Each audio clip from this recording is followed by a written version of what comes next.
Hanya seperti trompet, ada juga didengar seperti suara gemuruh keras antara logam mendecit dan pesawat. Namun yang jelas suara tersebut datang dari langit. Sejumlah warga di Amerika Serikat, Jerman, Australia, hingga Kanada mendengar fenomena misterius tersebut yang sebetulnya sudah terjadi selama beberapa tahun belakangan. Tak sedikit yang beranggapan suara menyeramkan itu adalah trompet sangkakala Tuhan ataupun berasal dari peradaban alien. Benarkah? Ada banyak teori dan penjelasan ilmiah fenomena tersebut. Ilmuwan dari Geological Survey Amerika Serikat mengatakan bahwa itu bisa jadi gempa bumi kecil di bawah permukaan bumi yang memang bisa memancarkan suara yang berasal dari pecahan kerak bumi. Selain itu, David Hill juga berpendapat suara tersebut bisa saja terpancar dari meteor.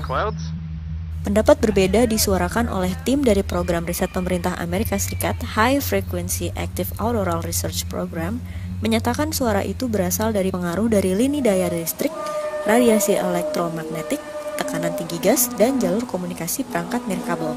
Namun demikian, NASA berpendapat itu bisa jadi merupakan emisi suara dari planet bumi itu sendiri. Badan Antariksa Amerika Serikat ini menganalogikan seperti suara latar belakang pada film sains fiksi. Pada akhirnya, suara tersebut masih menjadi misteri hingga kini, karena para ilmuwan belum bisa memberikan jawaban bulat atas fenomena alam yang terjadi.